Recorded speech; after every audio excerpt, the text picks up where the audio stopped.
दोस्तों, स्वागत है आपका हमारे चैनल आर.के. वर्मा में। दोस्तों, सुबह भोर हुई तो गंगाराम पटेल और बुलाखीराम उठे, सामान समेटा और घोड़ों पर जीन कसकर अपनी यात्रा पर निकल पड़े। रास्ते में एक नगर में उन्होंने दोपहर का भोजन किया और दिन ढलते ढलते एक नए नगर में जा पहुँचे। वहाँ वे एक धर्मशाला में ठहर गए। नित्य की तरह बुलाखी भोजन का सामान खरीदने के लिए चला गया। वहां उसने लौटती बार जो दृश्य देखा, वह उसका रहस्य जानने को बेचैन हो उठा। भोजन आदि से निवृत्त होकर जब गंगाराम बिस्तर पर पहुंचकर हुक्का गुड़गुड़ाने लगे, तब उसने पटेल के पैर दबाते हुए उनसे कहा, पटेल जी, अब तो आप भोजनादि से निवृत्त हो चुके हैं। क्या अब मैं अपनी वह बात कहूँ जो आज बाजार से लौटते समय मैंने देखी है?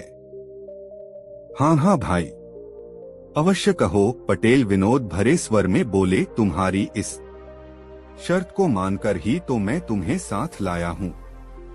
मुझे मालूम है कि मैंने तुम्हारी शंका का समाधान न किया तो सवेरा होते ही तुम मेरा साथ छोड़कर वापस लौट जाओगे। आथर, अपनी बात अवश्य कहो।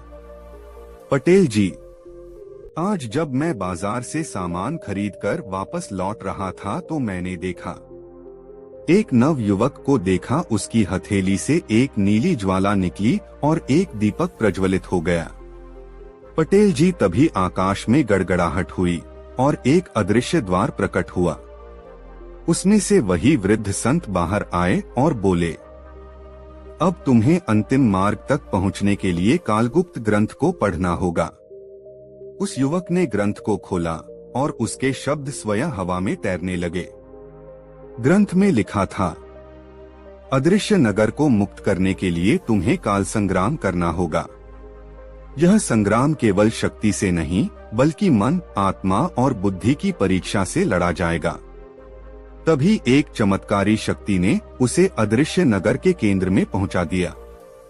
अदृश्य नगर में प्रवेश करते ही यह देखकर मेरी हैरत का ठिकाना न रहा। मैं तत्काल वहां से चलकर आपके पास पहुंचा। बस तभी से मेरे पेट में इस बात का रहस्य जानने के लिए मरोड़े उठ रही थीं, किंतु मुझे यह भी मालूम था कि आप बिस्तर में जाने से पहले कुछ बताएंगे नहीं, इसलिए खामोश ही रहा। अब आप मुझे उस रहस्य के बारे में बतलाइए। सुनो बुलाखीराम, पटेल बोले। बुलाखी, सुदूर पर्वतों के बीच चंद्रगुप्त नगर नाम का एक नगर बसा था। एक ऐसा स्थान जिसके अस्तित्व के बारे में केवल दंतकथाएं ही थीं। कहा जाता था कि यह नगर जादूगरों का था, जो हजारों साल पहले अदृश्य हो गया था। बहुत से लोग इसे खोजने निकले, लेकिन कोई भी वापस नहीं आया। राजकुमार अधिराज, जो अपने साहस और बुद्धिमत्ता के लिए प्रसिद्ध था, ने इस नगर को खोजने की ठानी। एक दिन एक रहस्यमयी साधु उसके महल आया और उसे एक प्राचीन ताम्रपत्र दिया, जिस पर लिखा था, जो सत्य और साहस की राह पर चलेगा, वही अदृश्य नगर को देख सकेगा। जब पूर्णिमा की रात हिमाच्छादित पर्वत की छाया नदी से मिलेगी, तब एक गुप्त द्वार खुलेगा। राजकुमार ने इसे एक संकेत माना और अपनी यात्रा शुरू की। पूर्णिमा की रात वह हिमाच्छादित पर्वत पर पहुंचा। ठीक आधी रात को चंद्रमा की रोशनी जब पर्वत की छाया नदी से टकराई, तब अचानक जमीन हिलने लगी और एक प्राचीन पत्थर का द्वार प्रकट हुआ। जैसे ही राजकुमार ने द्वार के भीतर कदम रखा, उसे एक रहस्यमय आवाज सुनाई दी। पहली परीक्षा यह है, तुम्हें स्वयं की सबसे गहरी कमजोरी को स्वीकार करना होगा। राजकुमार को अपने भीतर झांकना पड़ा। उसे अहंकार और क्रोध अपनी सबसे बड़ी कमजोरियां लगीं। उसने सच्चे मन से इसे स्वीकार किया और तभी द्वार के आगे का मार्ग खुल गया। आगे बढ़ते ही राजकुमार को एक विशाल वन मिला, जहां हर वृक्ष, हर जीव जंतु बोल सकता था।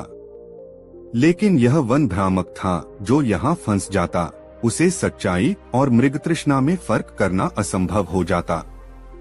एक जादुई सरोवर के पास उसे एक बूढ़ा संत मिला, जिसने कहा, यदि तुम्हें आगे बढ़ना है तो इस सरोवर का सबसे गहरा सच खोजो। राजकुमार ने ध्यान से पानी में देखा तो उसमें उसका अतीत झलकने लगा।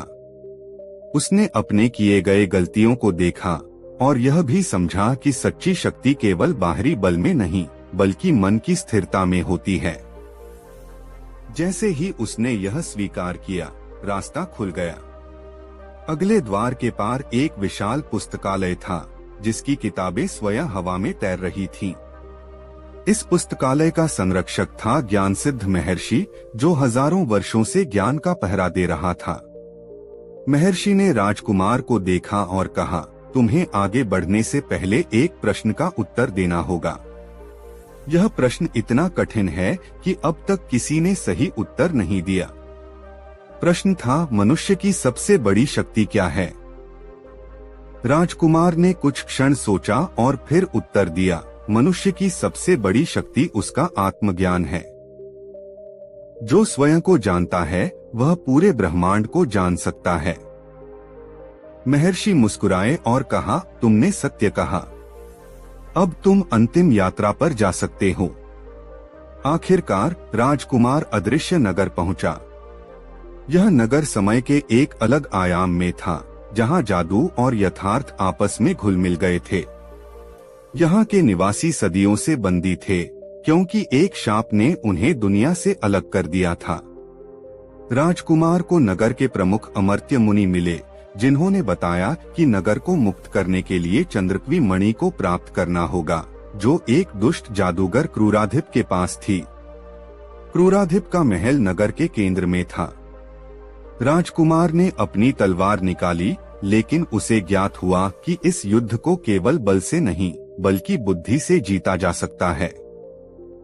क्रूराधिप ने कहा, यदि तुम मुझसे 3 प्रश्नों का उत्तर दे सके तो मैं हार मान लूंगा। पहला प्रश्न, समय क्या है? राजकुमार ने उत्तर दिया, समय सबसे महान शिक्षक है जो सृजन और विनाश दोनों कर सकता है। दूसरा प्रश्न, शक्ति क्या है? राजकुमार बोला, सच्ची शक्ति वह है जो स्वयं को और दूसरों को नियंत्रित कर सके। तीसरा प्रश्न, मृत्यु क्या है? राजकुमार ने उत्तर दिया, मृत्यु कोई अंत नहीं बल्कि एक नए जीवन का आरंभ है। क्रूराधिप हंस पड़ा और तभी उसकी जादुई शक्ति समाप्त हो गई। वह धूल में बदल गया और चंद्रक्वी मणि मुक्त हो गई। राजकुमार ने मणि नगर के मुख्य स्तंभ पर रख दी और नगर पर से शाप हट गया। नगर के लोग फिर से सामान्य जीवन जीने लगे। अमर्त्य मुनि ने आशीर्वाद देते हुए कहा, तुमने केवल नगर ही नहीं बल्कि स्वयं को भी मुक्त किया है। राजकुमार अधिराज विजयी होकर अपने राज्य लौटा। किंतु कहा जाता है कि आज भी चंद्रगुप्त नगर वहीं कहीं छिपा हुआ है और जब सही समय आएगा तब कोई और उसकी खोज में निकलेगा। शताब्दियों बाद एक युवा विद्वान आयुष्मान को एक प्राचीन पुस्तक मिली जिसमें राजकुमार अधिराज की कहानी दर्ज थी। उसमें यह भी लिखा था कि चंद्रगुप्त नगर का द्वार अभी भी खोला जा सकता है, लेकिन इसके लिए एक नए वीर की आवश्यकता होगी। आयुष्मान ने अपनी यात्रा शुरू की, उसी पर्वत की ओर जहां एक बार राजकुमार अधिराज गया था। जब उसने पूर्णिमा की रात नदी के पास ध्यान लगाया तो आकाश में अजीब सी चमक उभरने लगी। आयुष्मान ने जैसे ही ध्यान केंद्रित किया, उसे एक रहस्यमय शक्ति का अनुभव हुआ। अचानक उसके सामने एक सुनहरी रोशनी प्रकट हुई और उसमें से एक वृद्ध संत प्रकट हुए। उन्होंने कहा, तुम्हारी यात्रा अब शुरू होती है आयुष्मान। जो प्रश्न अधिराज के समय अनुत्तरित रह गए थे वे अब तुम्हारे सामने प्रकट होंगे, लेकिन ध्यान रहे हर उत्तर तुम्हें अगले द्वार तक पहुंचाएगा। आयुष्मान ने साहसपूर्वक पूछा, मुझे क्या करना होगा? संत ने एक रहस्यमय किताब उसकी ओर बढ़ाई जिस पर लिखा था कालगुप्त ग्रंथ। उन्होंने समझाया, यह ग्रंथ अदृश्य नगर के दूसरे स्तर के द्वार को खोलने की कुंजी है। किंतु इसे पढ़ने के लिए तुम्हें पहले सप्तशिखर पर्वत पर स्थित ज्ञानदीप को प्रज्वलित करना होगा। आयुष्मान ने संत को प्रणाम किया और अपनी यात्रा शुरू की। सप्तशिखर पर्वत तक पहुंचने के लिए उसे 3 बाधाओं को पार करना था। पहली बाधा मायावन। यह एक ऐसा वन था जहां असली और नकली के बीच भेद करना असंभव था। आयुष्मान जैसे ही अंदर गया, उसे चारों ओर अपने माता पिता, भाई बहन और प्रिय मित्रों की आवाज सुनाई देने लगी। वे उसे बुला रहे थे, परंतु आयुष्मान ने अपनी अंतरात्मा की शक्ति का उपयोग कर सत्य का मार्ग चुना। तभी वन स्वतः ही गायब हो गया। दूसरी बाधा अग्नि सरोवर। सप्तशिखर पर्वत के पास एक झील थी जो दिखने में सामान्य थी, लेकिन जैसे ही कोई उसमें प्रवेश करता, वह जलते हुए अग्नि में बदल जाती। संत की दी हुई पुस्तक में लिखा था, जो अपनी भावनाओं को नियंत्रित कर सके वही अग्नि सरोवर को पार कर सकता है। आयुष्मान ने अपनी सांसों को संयमित किया और शांत चित्त से जल में प्रवेश किया। अग्नि बुझ गई और जल शांत हो गया। वह सफलतापूर्वक इसे पार कर सका। तीसरी बाधा पाषाण गुफा। यहाँ का नियम था कि जो व्यक्ति झूठ बोलेगा वह पत्थर में बदल जाएगा। गुफा के द्वार पर एक रक्षक खड़ा था, जिसने आयुष्मान से पूछा, क्या तुम इस यात्रा में अपने स्वार्थ के लिए आगे बढ़ रहे हो? आयुष्मान ने उत्तर दिया, नहीं, मैं सत्य की खोज के लिए यहाँ आया हूँ। गुफा ने उसे आगे जाने दिया और अंततः वह सप्तशिखर पर्वत के शिखर तक पहुँचा। सप्तशिखर पर्वत के शिखर पर एक विशाल वेदी थी, जिस पर ज्ञानदीप रखा था, किंतु इसे जलाने के लिए कोई सामान्य अग्नि नहीं, बल्कि निर्भय हृदय की ऊर्जा चाहिए थी। आयुष्मान ने ध्यान लगाया और अपने भीतर की सभी आशंकाओं, भय और शंकाओं को त्याग दिया। अचानक उसकी हथेली से एक नीली ज्वाला निकली और दीपक प्रज्वलित हो गया। तभी आकाश में गड़गड़ाहट हुई और एक अदृश्य द्वार प्रकट हुआ। उसमें से वही वृद्ध संत बाहर आए और बोले, अब तुम्हें अंतिम सत्य तक पहुंचने के लिए कालगुप्त ग्रंथ को पढ़ना होगा। आयुष्मान ने ग्रंथ को खोला और उसके शब्द स्वयं हवा में तैरने लगे। ग्रंथ में लिखा था, अदृश्य नगर को मुक्त करने के लिए तुम्हें काल संग्राम करना होगा। यह संग्राम केवल शक्ति से नहीं, बल्कि मन, आत्मा और बुद्धि की परीक्षा से लड़ा जाएगा।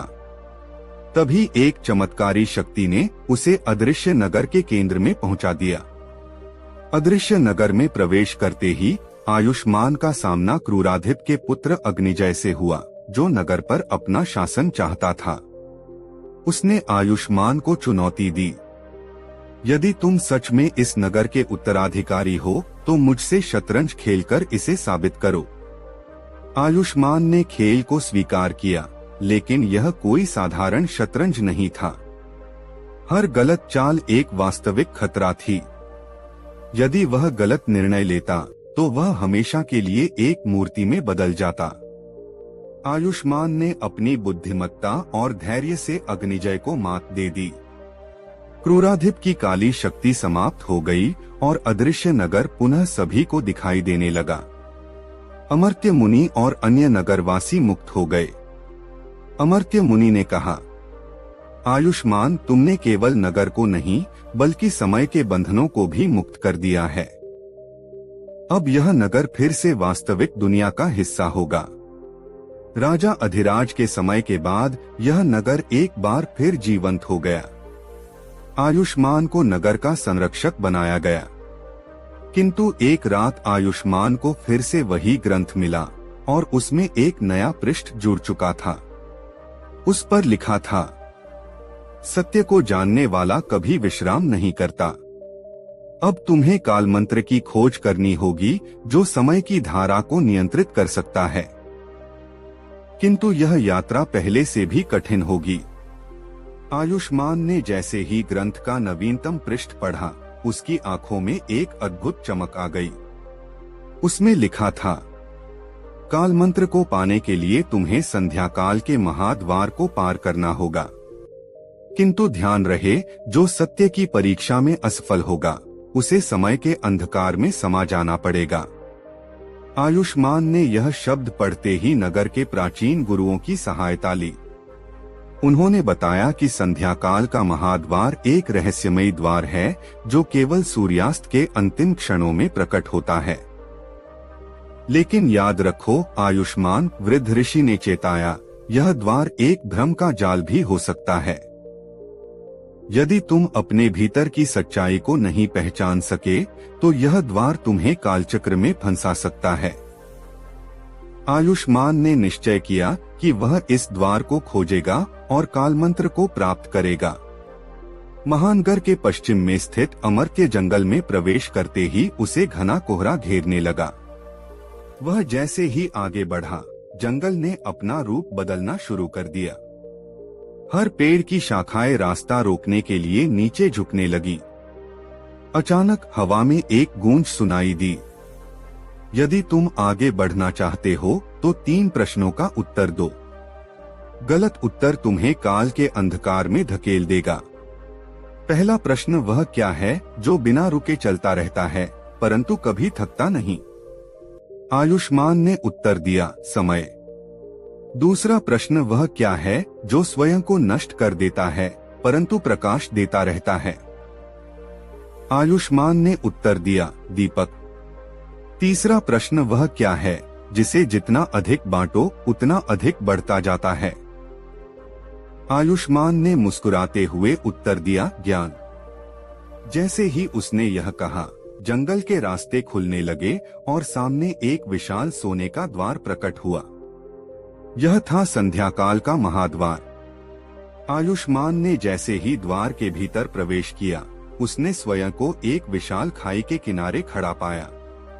खाई के पार एक प्राचीन पत्थर की वेदी थी जिस पर कालमंत्र का ग्रंथ रखा था। तभी एक गूंजती हुई आवाज आई, यदि तुम कालमंत्र को पाना चाहते हो तो तुम्हें अपने सबसे बड़े भय का सामना करना होगा। अचानक खाई के भीतर से एक छायामय आकृति निकली। यह थी आयुष्मान की ही परछाई जो उसके सभी भय और संदेहों का प्रतिबिंब थी। तुम कभी सफल नहीं हो सकते, परछाई ने कहा, तुम्हारे प्रयास व्यर्थ हैं। तुम्हारे भीतर भय छिपा है और जब तक वह है तुम कालमंत्र को नहीं पा सकते। आयुष्मान ने गहरी सांस ली और अपनी आत्मा के भीतर झांका। उसे एहसास हुआ कि उसका सबसे बड़ा भय था असफलता। किंतु उसने अपने आप से कहा, असफलता ही सीखने की पहली सीढ़ी है। यदि मैं हार मान लूं तो मैं वास्तव में असफल हो जाऊंगा। तभी उसकी परछाई विलीन हो गई और खाई के बीच एक पुल प्रकट हुआ। आयुष्मान ने वेदी तक पहुंचकर ग्रंथ को उठाया। जैसे ही उसने उसे खोला, आकाश में विद्युत कौंधने लगी और एक स्वर्णिम प्रकाश उसके चारों ओर फैल गया। ग्रंथ के पृष्ठ अपने आप पलटने लगे और उनमें से एक मंत्र उभर कर आया, कालस्त्र मंत्र। तभी आकाश में एक दिव्य आकृति प्रकट हुई। यह स्वयं कालदेव थे। आयुष्मान, तुमने अपनी परीक्षा उत्तीर्ण कर ली है, उन्होंने कहा। अब यह मंत्र तुम्हारे पास है। लेकिन याद रखना, यह केवल एक वरदान नहीं बल्कि एक उत्तरदायित्व भी है। इसका उपयोग केवल सच्चे उद्देश्य के लिए करना। आयुष्मान ने सिर झुका लिया और कालमंत्र को अपने हृदय में समाहित कर लिया। अब वह न केवल अपने नगर बल्कि पूरे ब्रह्मांड के समय प्रवाह का रक्षक बन चुका था। आयुष्मान जब वापस नगर लौटा तो उसकी आंखों में एक नई चमक थी। उसने कालमंत्र का उपयोग केवल अच्छाई के लिए करने की शपथ ली। आगे क्या हुआ पटेल जी? बुलाखी। आयुष्मान ने कालमंत्र को सुरक्षित अपने पास रखा, लेकिन उसकी आंखों में चिंता थी। कालदेव की भविष्यवाणी उसके मन में गूंज रही थी, समय का युगांतर आने वाला है। यह वाक्य जितना रहस्यमय था उतना ही भयावह भी। उसी रात जब वह ध्यानमग्न था, उसके सामने एक आकृति प्रकट हुई। यह कोई और नहीं बल्कि महर्षि अगस्त्य थे। आयुष्मान, समय का युगांतर नजदीक है, महर्षि ने गंभीर स्वर में कहा, और इसके संकेत पृथ्वी पर प्रकट होने लगे हैं। कैसे संकेत महर्षि? आयुष्मान ने प्रश्न किया। रात का आकाश बदल रहा है, चंद्रमा का प्रकाश मंद हो रहा है और समुद्रों में अनियंत्रित ज्वार आने लगे हैं। यह संकेत हैं कि कालचक्र असंतुलित हो रहा है। महर्षि ने बताया कि युगांतर को रोकने के लिए आयुष्मान को दो महाशक्तियों की खोज करनी होगी, अग्निस्तंभ और जलमणि। अग्निस्तंभ ब्रह्म पर्वत के शिखर पर छुपा है, जहां साक्षात अग्निदेव का निवास है, और जलमणि महासागर के तल में स्थित है, जिसे नागराज वासुकी ने अपनी रक्षा में रखा है। आयुष्मान ने पहले अग्निस्तंभ की खोज के लिए यात्रा शुरू की। ब्रह्म पर्वत तक पहुंचने में कई कठिनाइयां थीं। पर्वत का तापमान इतना अधिक था कि साधारण व्यक्ति वहां जीवित नहीं रह सकता था। लेकिन आयुष्मान ने काल मंत्र का सहारा लिया और अपनी रक्षा करते हुए पर्वत पर चढ़ा। अग्निस्तंभ तक पहुंचने के लिए उसे अग्नि परीक्षा देनी थी। वहां एक ज्वलंत द्वार था, जो केवल सत्य के रक्षक को ही पार करने देता था। जैसे ही आयुष्मान द्वार के सामने पहुंचा, एक गरजती हुई आवाज आई, जो अपने भय से मुक्त हो वही इस द्वार को पार कर सकता है। आयुष्मान ने अपनी अंतरात्मा में झांका और अपने सभी संदेहों को त्याग दिया। ज्वलंत द्वार धीरे धीरे खुला और वहां अग्निस्तंभ प्रकट हुआ। अग्निस्तंभ को प्राप्त करते ही अग्निदेव प्रकट हुए। तुमने परीक्षा उत्तीर्ण कर ली आयुष्मान, अग्निदेव बोले, लेकिन यह केवल आधी यात्रा है। अब तुम्हें जलमणि प्राप्त करनी होगी। अब आयुष्मान को महासागर की गहराइयों में जाना था, जहां जलमणि छुपी थी। उसने समुद्र के किनारे ध्यान लगाया और कालमंत्र का उच्चारण किया। अचानक जल के अंदर एक द्वार खुला, जो उसे नागलोक की ओर ले गया। नागलोक में चारों ओर अंधेरा और ठंडी नमी थी। वहां के संरक्षक नाग उसे घूर रहे थे। तुम यहाँ क्यों आए हो मानव? एक विशाल नाग ने पूछा। मैं जलमणि की खोज में हूँ, आयुष्मान ने उत्तर दिया। क्या तुम इसकी परीक्षा के लिए तैयार हो? नागराज वासुकी प्रकट हुए। हाँ, आयुष्मान ने दृढ़ता से कहा। वासुकी ने एक चमकती हुई मोती जैसी मणि निकाली और कहा, यदि तुम सच्चे हृदय से जलमणि के योग्य हो तो यह तुम्हें अपना लेगी, लेकिन यदि नहीं तो यह तुम्हें महासागर की गहराइयों में विलीन कर देगी। आयुष्मान ने जलमणि को स्पर्श किया और अचानक चारों ओर जल प्रवाह बढ़ने लगा, लेकिन उसकी नीयत पवित्र थी। जलमणि ने उसे स्वीकार कर लिया और चमकने लगी। नागराज वासुकी ने उसे आशीर्वाद दिया और कहा, अब तुम्हें युगांतर को रोकने के लिए अंतिम स्थान पर जाना होगा, कालगर्भ। अग्निस्तंभ और जलमणि को साथ लेकर आयुष्मान कालगर्भ पहुंचा, जो एक रहस्यमयी गुफा थी।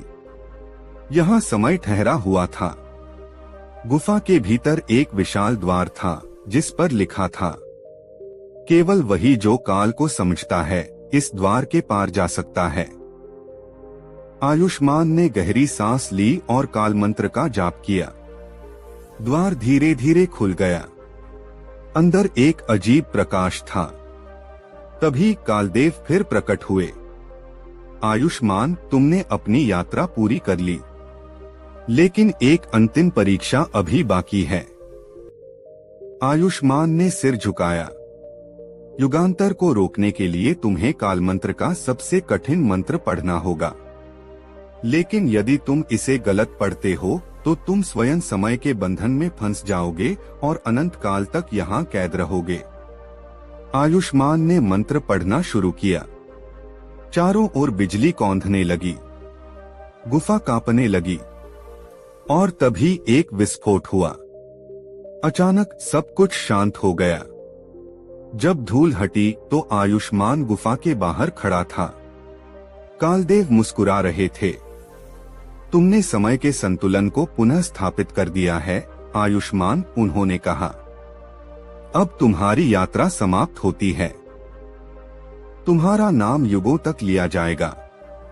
आयुष्मान ने सिर झुका लिया। उसे अब एहसास हुआ कि सच्ची शक्ति ज्ञान और संतुलन में है। उसने कालमंत्र को वापस एक गुप्त स्थान पर सुरक्षित रखा और एक नए युग की शुरुआत हुई। आयुष्मान ने कालगर्भ की अंतिम चुनौती पार कर ली थी, लेकिन अब उसके सामने एक और रहस्य प्रकट हुआ। जब उसने कालमंत्र को सुरक्षित स्थान पर रखने की कोशिश की, तो अचानक एक अदृश्य शक्ति ने उसे रोक लिया। सामने एक शिलालेख प्रकट हुआ, जिस पर लिखा था, कालचक्र अभी भी अपूर्ण है। जब तक सत्य का अंतिम द्वार नहीं खुलेगा, तब तक समय का असली संतुलन स्थापित नहीं हो सकता। आयुष्मान के मन में कई प्रश्न उठने लगे। क्या समय का संतुलन अभी भी खतरे में था? क्या कोई और रहस्य छिपा हुआ था? महर्षि अगस्त्य के शब्द उसे याद आए। सत्य के 3 द्वार होते हैं। प्रथम द्वार कर्म का, द्वितीय द्वार ज्ञान का और तृतीय द्वार बलिदान का। जब तक तीनों नहीं खुलते, युगांतर की श्रृंखला नहीं टूटती। अब तक आयुष्मान ने पहले 2 द्वारों को पार कर लिया था, लेकिन बलिदान का द्वार अभी बाकी था। महर्षि अगस्त्य ने आयुष्मान को बताया कि उसे सप्तलोक की यात्रा करनी होगी, जहां सत्य के अंतिम द्वार का रहस्य छिपा था। सप्तलोक के 7 द्वार थे और प्रत्येक द्वार की रक्षा एक अद्भुत शक्ति करती थी। पहला द्वार धैर्य द्वार था, जहां उसने अपने भय को जीतना था। दूसरा द्वार समर्पण द्वार था, जहां उसे अपनी इच्छाओं को त्यागना था। तीसरा द्वार त्याग द्वार था, जहां उसे एक मूल्यवान वस्तु का बलिदान करना था। चौथा द्वार सत्य द्वार था, जहां उसे अपने जीवन के सबसे कठिन सत्य को स्वीकार करना था। 5वां द्वार करुणा द्वार था, जहां उसे अपने शत्रु को क्षमा करना था। 6ठा द्वार संयम द्वार था, जहां उसे अपनी सभी वासनाओं पर नियंत्रण रखना था। 7वां और अंतिम द्वार बलिदान द्वार था, जहां उसे अपने जीवन के सबसे प्रिय व्यक्ति को छोड़ने का निर्णय लेना था। आयुष्मान ने 6 द्वार पार कर लिए थे, लेकिन 7वें द्वार पर पहुंचते ही उसके सामने उसकी मां की छवि प्रकट हुई। आयुष्मान, यदि तुम आगे बढ़ना चाहते हो, तो तुम्हें किसी प्रियजन को छोड़ना होगा। यह सुनते ही आयुष्मान का हृदय कांप उठा। क्या वह बलिदान दे सकता था? क्या वह अपने किसी प्रिय को खोने का साहस रखता था? तभी महर्षि अगस्त्य की छवि प्रकट हुई।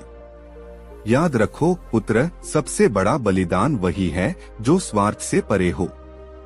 आयुष्मान ने गहरी सांस ली और कहा, मैं अपने अहंकार का बलिदान करता हूँ।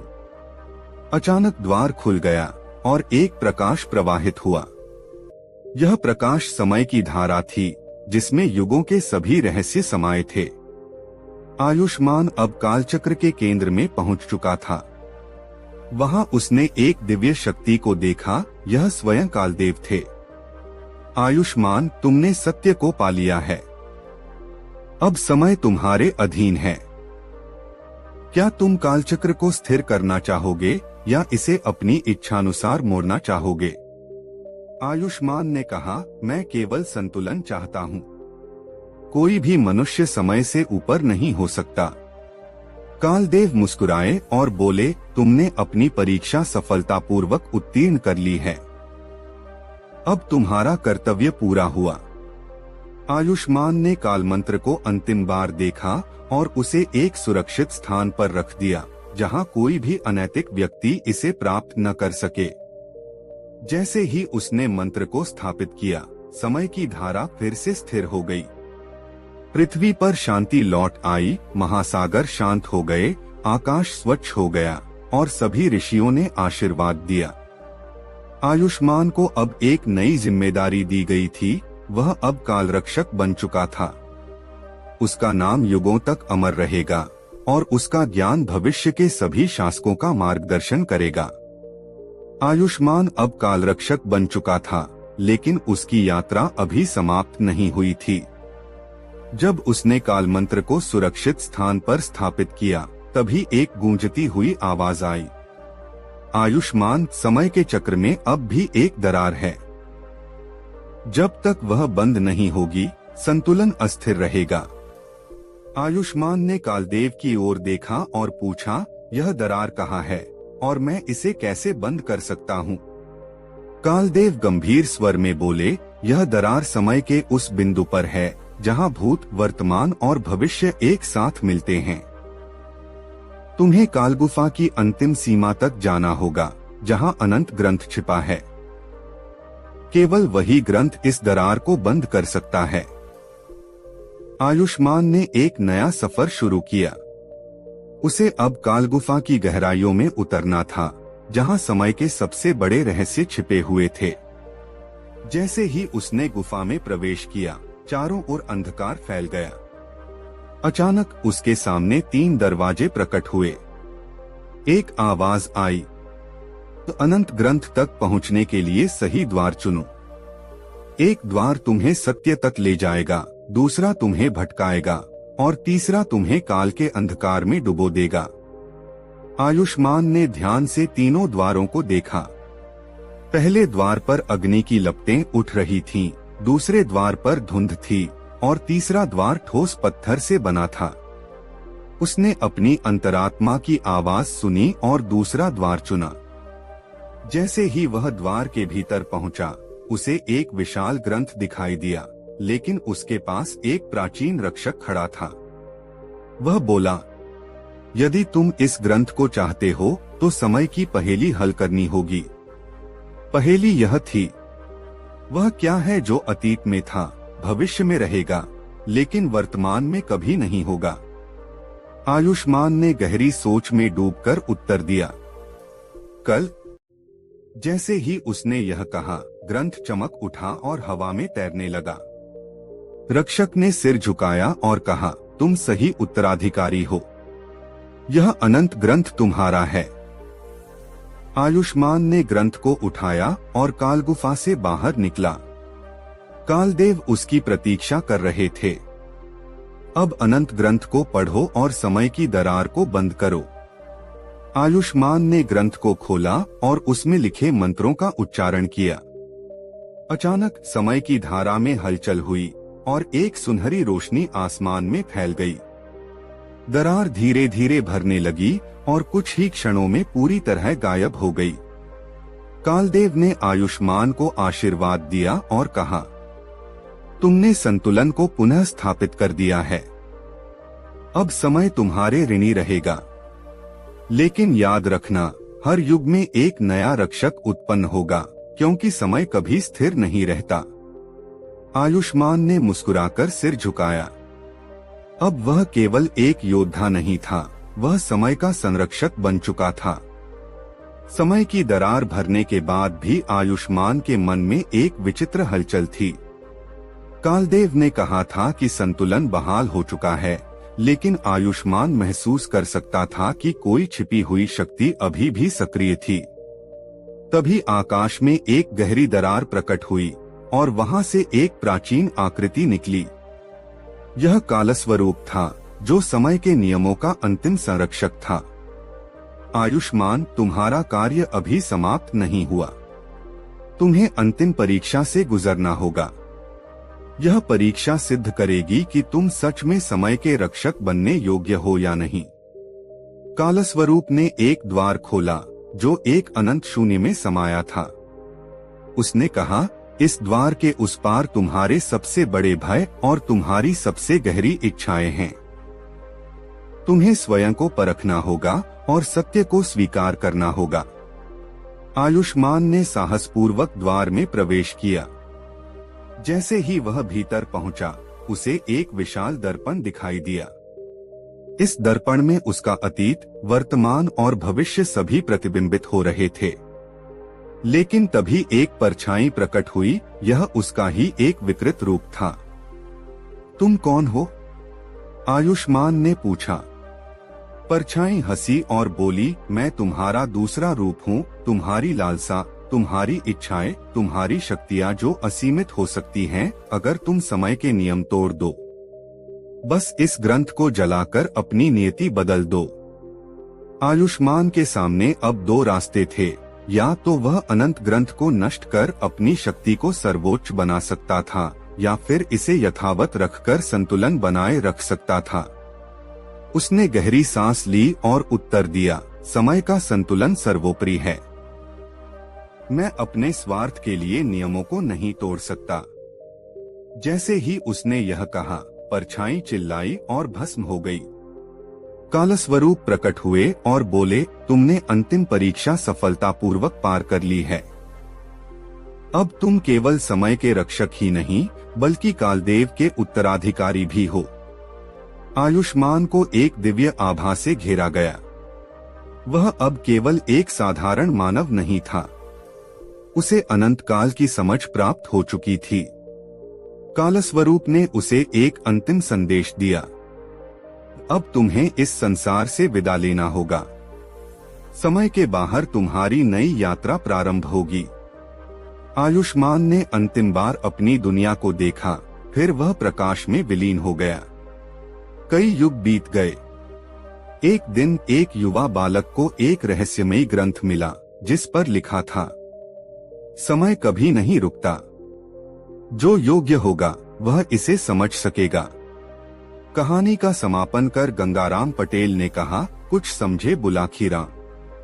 आज तुमने जो दृश्य देखा था वह उसी समय का था। वह युवक वही आयुष्मान था जिसने वो दिया जलाया था, और सारी कहानी तुम जान ही चुके हो। इसलिए खेल खत्म और पैसा हजम। अब लंबी तान कर सो, सुबह उठकर फिर यात्रा करनी है। दोस्तों, यह कहानी आपको कैसी लगी कमेंट में जरूर बताएं।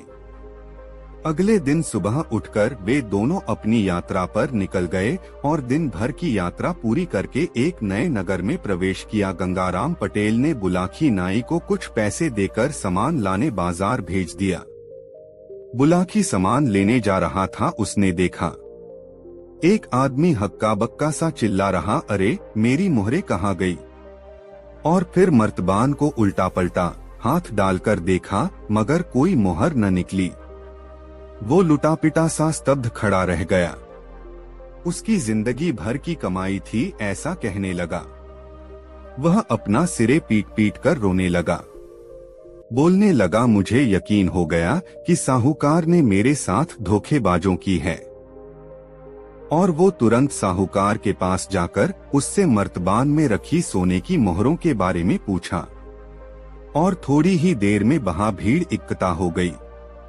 बुलाखी वहां से आश्चर्यचकित हो चल दिया।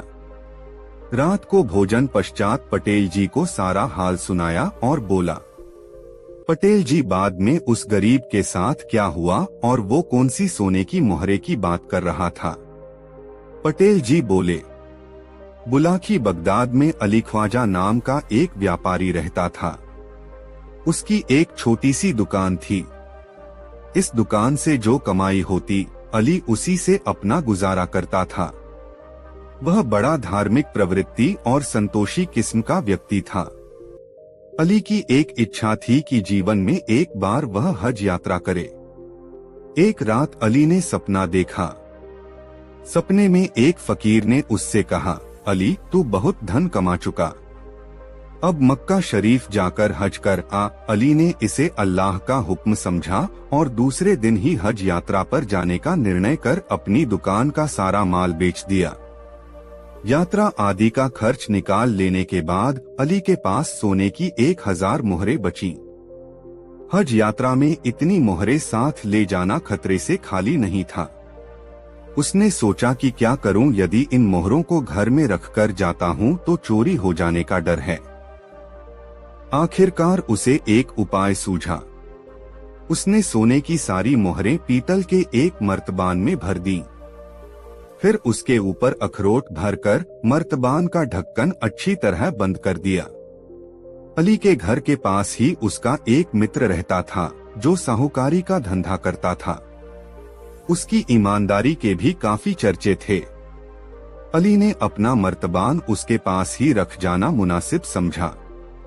वह अखरोट का मर्तबान लेकर साहूकार मित्र के घर जा पहुंचा। उसने कहा, दोस्त, मैं हज यात्रा पर मक्का शरीफ जा रहा हूँ। वहाँ से लौटने में मुझे कुछ वक्त तो लगेगा ही। मेरे पास अखरोट से भरा एक मर्तबान है, इसे मैं तुम्हारे पास छोड़कर जा रहा हूँ। इसे संभाल कर रखना। जब मैं वापस आऊंगा तब इसे ले जाऊंगा। अरे भाई अली, इसे अपना ही घर समझो और यह लो चाबी। साहूकार ने अली को अपने गोदाम की चाबी देते हुए कहा, तुम खुद ही गोदाम में जाकर अपने हाथों जहां चाहो वहां अपना मर्तबान रख आओ और निश्चिंत होकर हज यात्रा पर जाओ।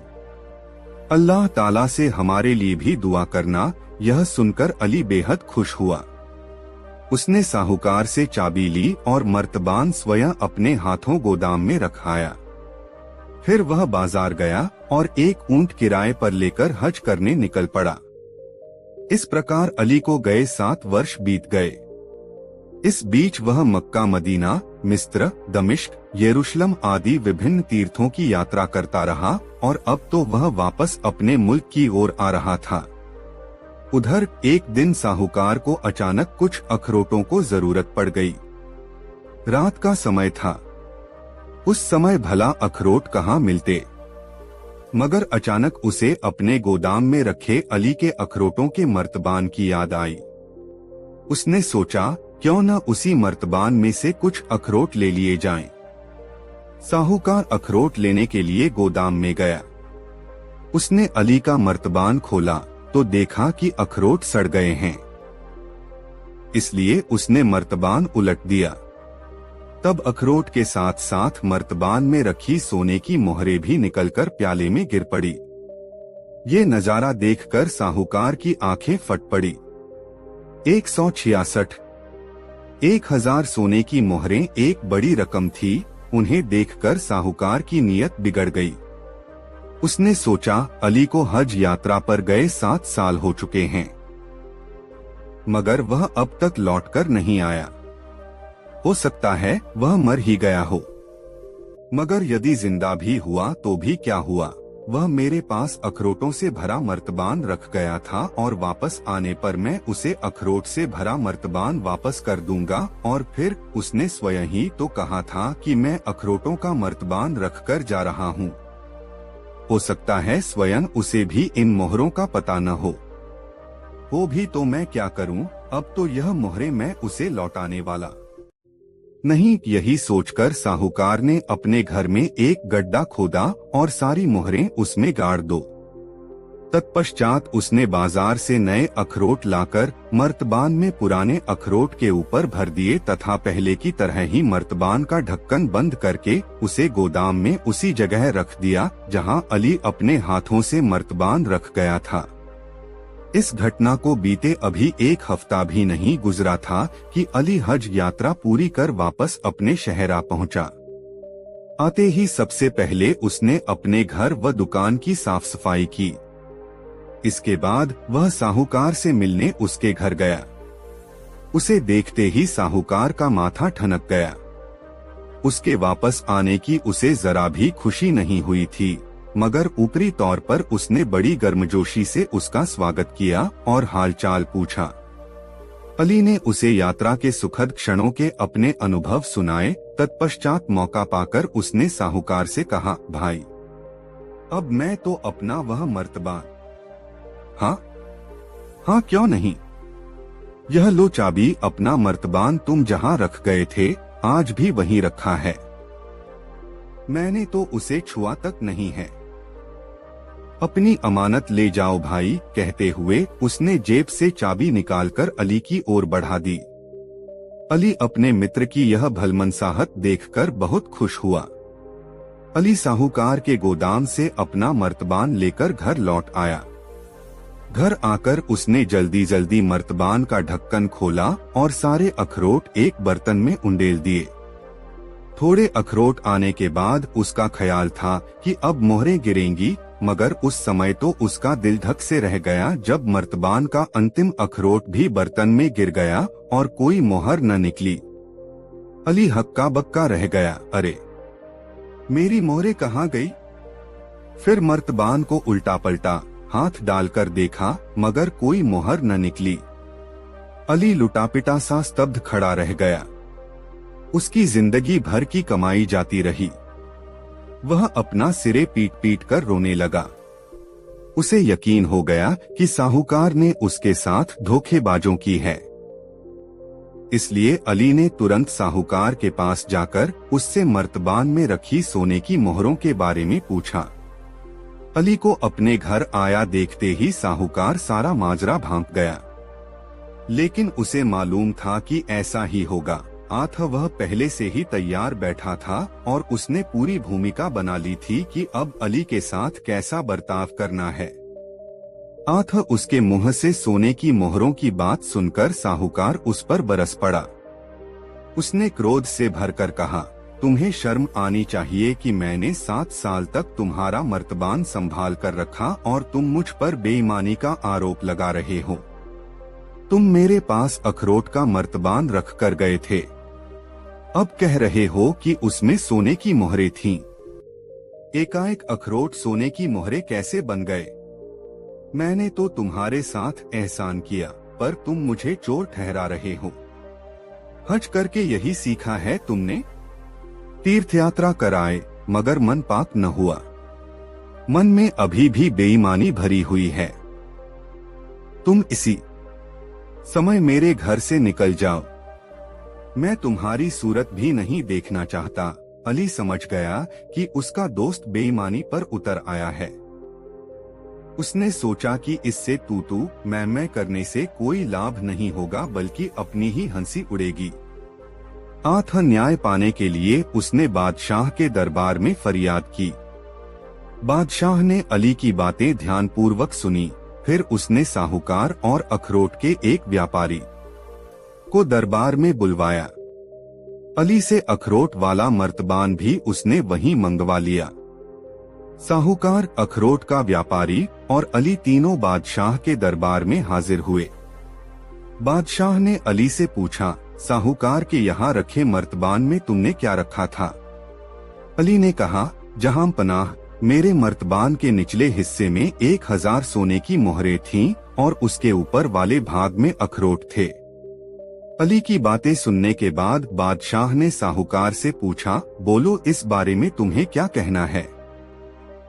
जहां पनाह, साहूकार ने कहा, अली ने खुद अपने हाथों से मेरे गोदाम में अपना मर्तबान रखा था और वापस लौटने पर वह खुद ही इसे ले गया था।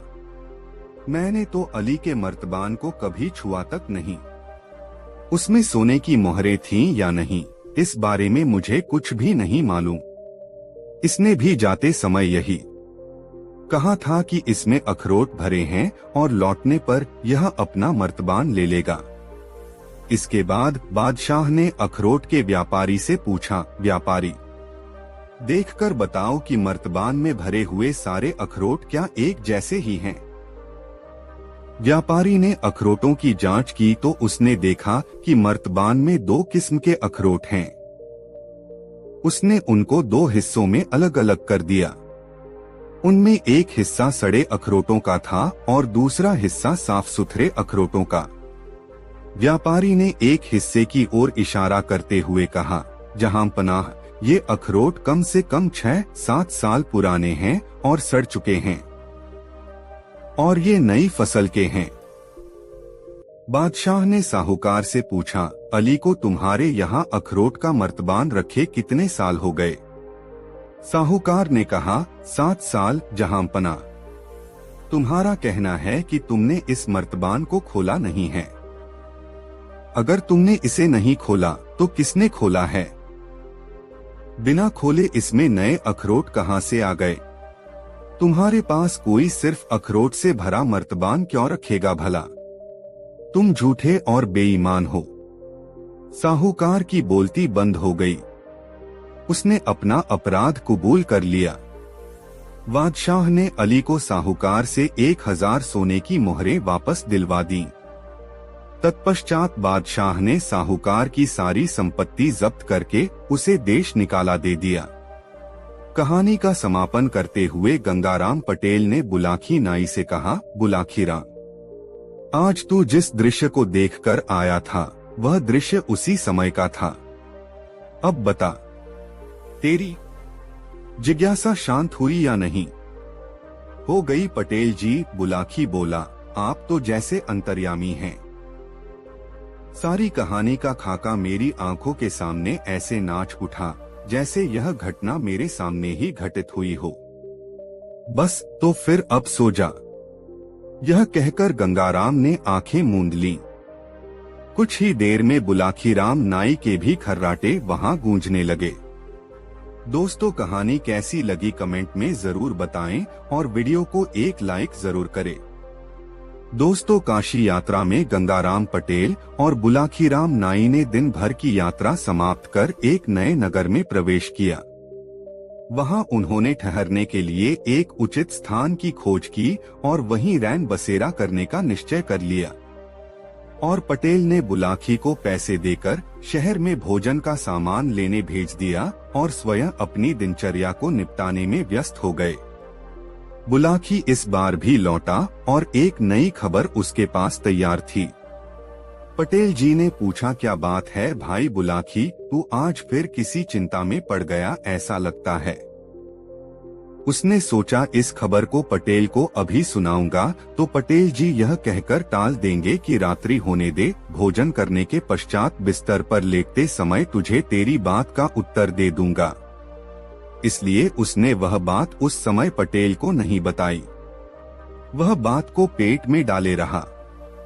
जब वे दोनों भोजन करके निवृत्त हो गए तब बुलाकी ने बात छेड़ी, पटेल जी, आज भी इस शहर में मैं एक नई घटना देख आया हूँ।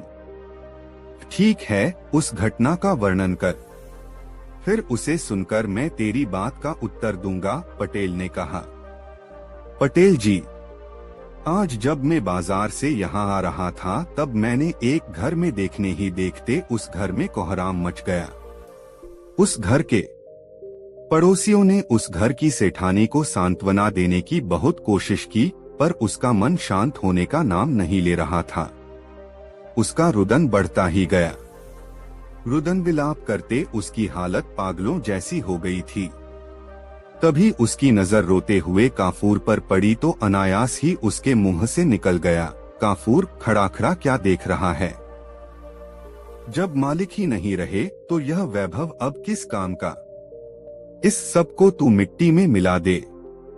पटेल जी में ये सुनकर हैरान हो गया कि वहाँ क्या हो रहा था और वो आदमी कौन था जो कह रहा था सब खत्म कर दे, और बाद में क्या हुआ इस रहस्य से पर्दा उठाइए। बुलाकी की यह सारी बात सुन पटेल जी बोले, बुलाकी, यहाँ से कुछ दूर एक नगर है, वहाँ 100 साल पहले एक बहुत बड़ा व्यापारी था जिसके पास काफूर नाम का एक गुलाम था। व्यसरी था, उसे अपने सिद्धांतों पर चलना सबसे प्रिय था। उसकी देखादेखी काफूर ने भी अपना एक सिद्धांत बना लिया। उसका सिद्धांत था 6 महीने में एक छोटा सा झूठ और 12 महीने में एक बार कोई बड़ा झूठ बोलना। एक बार व्यापारी ने विदेश जाने की योजना बनाई, इसलिए उसने निश्चय किया कि सभी गुनाभा को बेच दिया जाए। यह काम उसने एक दलाल को सौंप दिया। उसके गुलामों में से काफूर नामक गुलाम को शहर के एक अमीर आदमी ने पसंद कर लिया।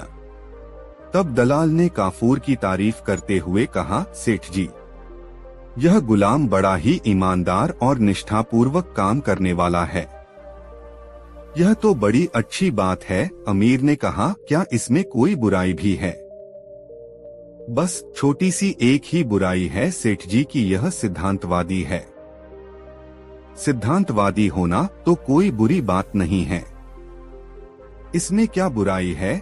सेठ और अधिक खुश हुआ। मैं खुद सिद्धांतवादी हूँ और मेरा यह सिद्धांत है कि मैं बिना जांचे परखे कभी गुलाम नहीं खरीदता, और जब गुलाम को खरीद लेता हूँ तो उसके सुख दुख का पूरा ख्याल रखता हूँ। अब तुम मुझे इस गुलाम का सिद्धांत बताओ, क्या सिद्धांत है इसका? जवाब दलाल के बजाय गुलाम ने स्वयं दिया, मालिक, मेरा सिद्धांत यह है कि मैं 6 महीने में एक बार एक छोटा सा झूठ बोलता हूँ और 12 महीने में एक बार बड़ा झूठ बोलता हूँ। बस यह सुनकर व्यापारी खिलखिलाकर हंस पड़ा और बोला, बस इतनी सी बात है, मुझे कोई ऐतराज नहीं है। झूठ कौन नहीं बोलता? हम लोगों को तो हर रोज ढेरों झूठ बोलना पड़ता है। झूठ के बिना तो व्यापार चल ही नहीं सकता। व्यापारी ने दलाल को गुलाम की कीमत अदा की और उसे अपने साथ ले गया। काफूर बहुत मेहनती गुलाम था, साथ ही वह व्यवहार कुशल भी बहुत था। वह अपने मालिक की हर आज्ञा का पालन करता था है। व्यापारी का कठिन से कठिन काम वह चुटकी बजाते कर दिखाता था। इतना ही नहीं, कई बार तो उसने उसे संकट से भी उबारा था। उसने अपने परिश्रम और ईमानदारी से अपने मालिक और मालकिन का दिल जीत लिया। वे दोनों काफूर के व्यवहार से बहुत प्रभावित थे। इस प्रभाव का ही यह परिणाम था कि कुछ दिनों बाद ही उन्होंने काफूर को अपना निजी गुलाम बना लिया। एक बार व्यापारी के घर पर कुछ मेहमान आए हुए थे। व्यापारी ने उनके सम्मान में एक दावत का आयोजन किया। यह आयोजन व्यापारी ने अपने रंगमहल में किया था और यह स्थान शहर से बाहर था। दावत शुरू होने वाली थी कि तभी व्यापारी को ख्याल आया कि वह अपना सोने का अतरदान तो घर पर ही भूल गया है। उसने काफूर को बुलाकर उससे तुरंत घर जाकर अतरदान लेकर आने के लिए कहा। मालिक का आदेश पाकर काफूर तुरंत घर के लिए रवाना हो गया। काफूर को इस व्यापारी के यहाँ गुलामी करते हुए आज 6 महीने पूरे हो रहे थे। रास्ते में उसे याद आया कि अपने सिद्धांत के अनुसार उसे आज ही कोई छोटा सा झूठ बोलना चाहिए। काफूर को इस तरह का छोटा मोटा झूठ बोलने के लिए कोई कहानी गढ़ने में अधिक समय नहीं लगता था। उसने तुरंत एक कहानी गढ़ ली।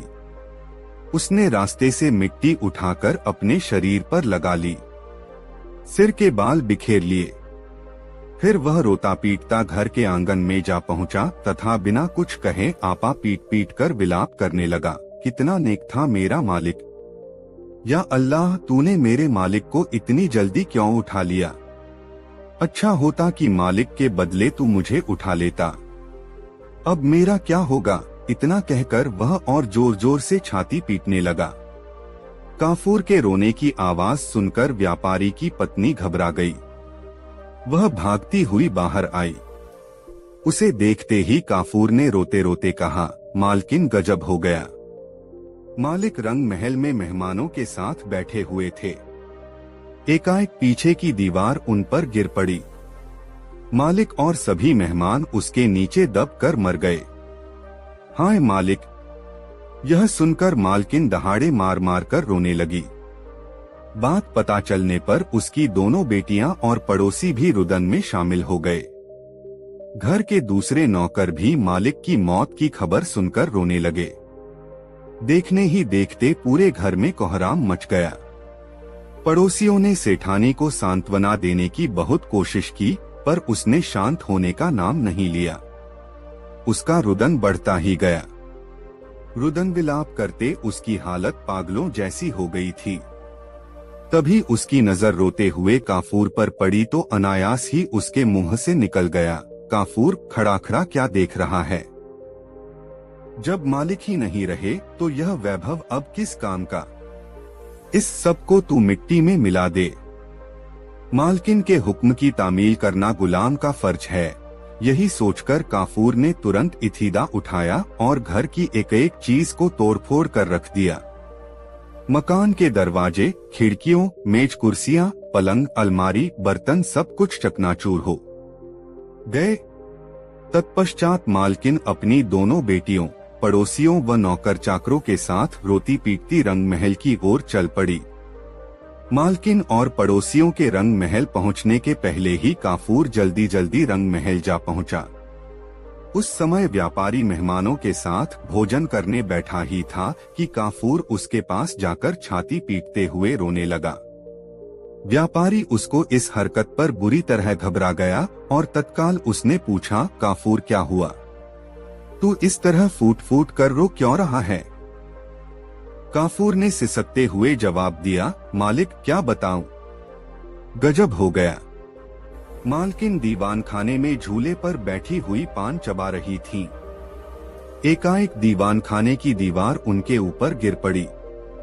मालकिन दीवार के नीचे दबकर मर गईं। आपकी दोनों बेटियां वहीं अपने छोटे भाई के साथ खेल रही थीं। वे सब भी दीवार के नीचे दब गए। गजब हो गया मालिक, काफूर विलाप करने लगा, हाय अब मैं क्या करूं? खुदा, तूने मेरी दयालु मालकिन को इतनी जल्दी क्यों उठा लिया? व्यापारी परोसी हुई थाली छोड़कर उठ गया। वह शोक से विह्वल हो उठा और जो भी चीज सामने पड़ी सबको तोड़ने फोड़ने लगा। रंग महल की कोई भी वस्तु साबुत नहीं बची। मेहमानों ने किसी तरह व्यापारी को संभाला। वे सब रोते बिलखते घर की ओर चल पड़े। अभी वे लोग कुछ ही दूर गए थे कि उन्हें सामने से सेठानी और पास पड़ोस के लोग उधर से आते हुए दिखाई दिए। दोनों तरफ की भीड़ एक दूसरे के करीब आ गई। जब व्यापारी ने सेठानी को और सेठानी ने व्यापारी को देखा तो दोनों डर के मारे कांपने लगे। भागो भागो, यह तो सेठानी का भूत है, व्यापारी चिल्लाया। बचाओ बचाओ, यह तो सेठ जी का भूत है, सेठानी बोली। इसके बाद व्यापारी और सेठानी डर के मारे बेहोश होकर गिर पड़े। व्यापारी और सेठानी के साथ आए लोगों ने उन दोनों के चेहरों पर पानी छिड़का, तब कहीं जाकर उन दोनों को होश आया। व्यापारी और उसकी पत्नी ने जब एक दूसरे से बातचीत की तब उन्हें मालूम हुआ कि यह सब काफूर की करतूत है। उन्होंने काफूर के इस झूठ के कारण हुए नुकसान और तोड़फोड़ के बारे में भी एक दूसरे को बताया। व्यापारी और सेठानी को काफूर पर बहुत गुस्सा आया। उन्होंने काफूर को डांटते हुए कहा, तूने यह घिनौनी हरकत क्यों की? आखिर तुझे इस करतूत से क्या हासिल हुआ? काफूर बोला, मालिक मैंने जो कुछ किया है अपने सिद्धांत के अनुसार ही किया है। आपको याद होगा मैंने आपसे 6 महीने में एक बार एक छोटा झूठ बोलने की बात की थी। आज मुझे आपके यहाँ गुलामी करते हुए 6 महीने पूरे हो रहे थे, इसलिए मुझे आज एक छोटा झूठ बोलना ही पड़ा। मैंने तो केवल छोटा सा झूठ बोला था, लेकिन मालकिन ने आदेश दिया तो मुझे मजबूर होकर घर का सारा सामान तोड़ना पड़ा। क्या करता, मालकिन के हुक्म का पालन करना मेरा धर्म था। व्यापारी गुस्से से बोला, नालायक, तोड़फोड़ करने से पहले तूने नुकसान के बारे में तो विचार कर लिया होता। तूने हमारा लाखों रुपए का नुकसान कर डाला और ऊपर से जबान लड़ा रहा है। मालिक, आपका भी तो सिद्धांत है, जीते जागते इंसानों को गुलाम बनाकर रखना। आप एक निर्दोष एवं वफादार आदमी को जानवर की तरह जंजीरों में बांध कर रखते हैं, उसे जानवरों की तरह खरीदते और बेचते हैं। आप उस पर कोड़े बरसा सकते हैं। इतना ही नहीं, आप गुलामों की हत्या भी कर सकते हैं। जीते जागते इंसानों की पूरी जिंदगी इस प्रकार की गुलामी में ही बीत जाती है। इस अन्याय की तुलना में तो मेरी छोटी सी गलती कुछ भी नहीं है। काफूर की बातें सुनकर व्यापारी के कान खड़े हो गए। उसने सोचा, इस गुलाम का छोटा सा झूठ यदि इतना भयानक है तो बड़ा झूठ कितना विनाशकारी होगा। उसने काफूर से कहा, अब मुझे तुम्हारे जैसे गुलाम की जरूरत नहीं है। नहीं मालिक, ऐसा कैसे हो सकता है? काफूर ने जवाब दिया, आपने तो 12 महीने के लिए मुझे खरीदा है। दलाल की बही में यह शर्त दर्ज है। 12 महीने के पहले आप मुझे कैसे छोड़ सकते हैं मालिक? व्यापारी और काफूर का यह विवाद सुल्तान हारून रशीद के पास पहुंचा। उसने दोनों पक्षों की दलीलें सुनने के बाद काफूर को गुलामी से आजाद करने का आदेश दिया। इस प्रकार अपनी सूझबूझ से काफूर हमेशा हमेशा के लिए गुलामी से मुक्त हो गया। कहानी का समापन करते हुए गंगाराम पटेल ने बुलाकी नाई से कहा, बुलाकी राम, आज तू जिस दृश्य को देखकर आया था वह दृश्य उसी समय का था। अब बता, तेरी जिज्ञासा शांत हुई या नहीं? हो गई पटेल जी, बुलाकी बोला, आप तो जैसे अंतर्यामी हैं। सारी कहानी का खाका मेरी आंखों के सामने ऐसे नाच उठा जैसे यह घटना मेरे सामने ही घटित हुई हो। बस तो फिर अब सो जा। यह कहकर गंगाराम ने आंखें मूंद लीं। कुछ ही देर में बुलाखीराम नाई के भी खर्राटे वहां गूंजने लगे। दोस्तों, यह कहानी आपको कैसी लगी कमेंट में जरूर बताएं। ऐसी और नई मजेदार कहानी सुनने के लिए हमारे चैनल आरके वर्मा को सब्सक्राइब जरूर कर लें और यह वीडियो अपने मित्रों को जरूर शेयर करें। वीडियो देखने के लिए आपका बहुत बहुत धन्यवाद। मिलते हैं किसी अगले वीडियो में, तब तक के लिए जय श्री राधे राधे, धन्यवाद।